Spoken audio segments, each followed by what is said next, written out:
नमस्कार। चलिए आज एक ऐसी मिस्ट्री सॉल्व करते हैं जो 4000 साल पुरानी है। एक ऐसी सिविलाइजेशन जो अपने समय की सुपर पावर थी, इजिप्ट और मेसोपोटामिया से भी बड़ी, और फिर अचानक गायब हो गई। कहां, कैसे? आज हम इसी राज से पर्दा उठाएंगे। ये देखिए, ये है मशहूर पशुपति सील, 4000 साल से भी ज्यादा पुरानी। देखने में तो ये सिर्फ एक छोटा सा पत्थर का टुकड़ा है, लेकिन ये एक पूरी एडवांस्ड सोसाइटी का सबूत है। एक ऐसी दुनिया का दरवाजा जो अपने पीछे इतने सारे अनसुलझे सवाल छोड़ गई। और बस यही सवाल है जो सबको परेशान करता है। एक ऐसी सिविलाइजेशन जो इतनी एडवांस थी, इतनी विशाल थी, आखिर वो सब लोग गए कहां? ये हिस्ट्री की सबसे बड़ी, आप कह सकते हैं, अनसॉल्व्ड मिस्ट्रीज में से एक है। चलिए आज इसके सुराग ढूंढते हैं। तो इस मिस्ट्री को सॉल्व करने के लिए हमारा प्लान क्या है? देखिए, पहले तो हम समझेंगे कि यह सिविलाइजेशन थी कितनी शानदार। फिर इसके खत्म होने की जो पुरानी थ्योरीज हैं उन पर एक नजर डालेंगे, और आखिर में हम उस नए साइंटिफिक एविडेंस को देखेंगे जिसने इस पूरी कहानी को ही बदल दिया है। कहा जाता है ना, किसी भी मिस्ट्री को सॉल्व करने से पहले क्राइम सीन को समझना जरूरी है। तो चलिए सबसे पहले उस दौर में चलते हैं और इंडस वैली सिविलाइजेशन की शान को, उसकी भव्यता को समझते हैं। तभी तो हम उसके खत्म होने के राज की गहराई तक पहुंच पाएंगे। अच्छा, तो चलिए इसमें थोड़ा डीप डाइव करते हैं। जरा इस शहर की प्लानिंग देखिए, ये लोग अपने टाइम से कितना आगे थे। सड़कें एकदम सीधी, परफेक्ट ग्रिड पैटर्न में, जैसे आज के मॉडर्न शहर होते हैं। और सुनिए, हर घर में अपना कुआं, अपना बाथरूम, और इन सबसे गंदा पानी निकालने के लिए एक प्रॉपर अंडरग्राउंड ड्रेनेज सिस्टम। मतलब साफ सफाई और ऑर्गेनाइजेशन का लेवल सोचिए। ये उस सोसाइटी के जीनियस होने का सबूत है। और हाँ, ये कोई छोटा मोटा इलाका नहीं था। ये सिविलाइजेशन इतनी बड़ी थी, इतनी बड़ी कि अगर उस वक्त के इजिप्ट और मेसोपोटामिया को मिला भी दें तो भी इंडस वैली उनसे बड़ी निकलेगी। आज के भारत, पाकिस्तान और अफगानिस्तान के हिस्सों तक फैली हुई थी। सही मायने में अपने वक्त की एक सुपर पावर। ठीक है, तो अब हम अपनी इन्वेस्टिगेशन के अगले फेज में चलते हैं। अब तक हमने देखा कि ये कितनी एडवांस्ड सिविलाइजेशन थी। अब ये देखते हैं कि इसके गायब होने के पीछे जो पुरानी थ्योरीज हैं, जो सालों से चली आ रही हैं, वो क्या कहती हैं। तो देखिए, पहले आई आर्यन इन्वेजन की थ्योरी। कहा गया कि बाहर से लोगों ने आकर हमला किया, लेकिन प्रॉब्लम यह है कि वहां पर ऐसी किसी बड़ी लड़ाई या हथियारों के सबूत मिले ही नहीं। तो ये थ्योरी, आप जानते हैं, ठंडी पड़ गई। फिर आई कैटास्ट्रॉफिक फ्लड्स की थ्योरी, यानी भयानक बाढ़। हाँ, बाढ़ के निशान जरूर मिले, लेकिन वो कुछ शहरों में थे, पूरी सिविलाइजेशन को डुबाने के लिए काफी नहीं थे। एक और मजबूत थ्योरी थी नदियों का रास्ता बदलना। ये काफी लॉजिकल लगता है क्योंकि पानी नहीं तो कुछ नहीं, लेकिन अकेले ये भी पूरी कहानी एक्सप्लेन नहीं कर पा रहा था।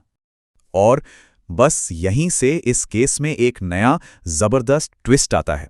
अब हम बात करेंगे उस मॉडर्न साइंटिफिक एविडेंस की जिसने इस पूरी मिस्ट्री को सुलझाने का एक बिल्कुल नया रास्ता दिखाया है। ये है इस कहानी का टर्निंग पॉइंट। ये फॉरेंसिक एविडेंस आया है एक साइंस से जिसका नाम है पेलियोक्लाइमेटोलॉजी। इसमें साइंटिस्ट क्या करते हैं, वो गुफाओं के अंदर जो स्टैलेक्टाइट्स और स्टैलेग्माइट्स होते हैं ना, जो हजारों साल में बूंद बूंद करके बनते हैं, उनको स्टडी करते हैं। ये बिल्कुल टाइम कैप्सूल की तरह है। इससे उन्हें उस जमाने के मॉनसून का, बारिश का एकदम सटीक रिकॉर्ड मिल जाता है, बिल्कुल हिस्ट्री की फॉरेंसिक इन्वेस्टिगेशन जैसा। और इस इन्वेस्टिगेशन से जो पता चला वो हैरान करने वाला था। असली मुजरिम कोई अचानक आई तबाही नहीं थी, बल्कि एक धीमा जहर था, एक लगातार पड़ने वाला प्रेशर। जरा इस टाइमलाइन को देखिए। शुरुआत में मॉनसून अच्छा था, सिविलाइजेशन फल फूल रही थी, लेकिन फिर लंबे, बहुत लंबे सूखे का दौर शुरू हुआ, एक के बाद एक। और यही वो चीज थी जिसने धीरे धीरे इस मजबूत सभ्यता की नींव को खोखला कर दिया। जरा सोचिए, इसमें जो सबसे बुरा सूखा पड़ा वो 1 या 2 साल नहीं, पूरे 164 साल तक चला। क्या आप अंदाजा लगा सकते हैं? इतने लंबे वक्त तक पानी की कमी, ये कितनी भी बड़ी सिविलाइजेशन को घुटनों पर लाने के लिए काफी है। इसका असर कितना बुरा हुआ होगा।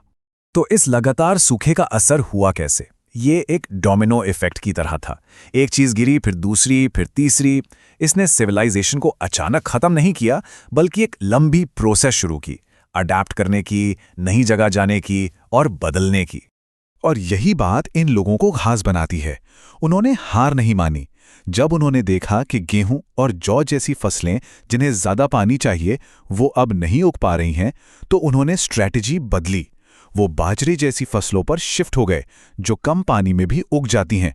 ये उनकी रिजिलियंस, उनकी जिंदादिली का सबूत है। एक स्मार्ट स्ट्रेटेजिक मूव। ये पूरा प्रोसेस एक चेन रिएक्शन जैसा था। सबसे पहले खेतीबाड़ी पर स्ट्रेस बढ़ा। इस वजह से लोगों ने उन जगहों की तरफ मूव करना शुरू किया जहां पानी था। नतीजा, बड़े बड़े शहर जो थे वो धीरे धीरे खाली होने लगे और लोग छोटे छोटे गांव में बसने लगे। इसे कहते हैं डी-अर्बनाइजेशन।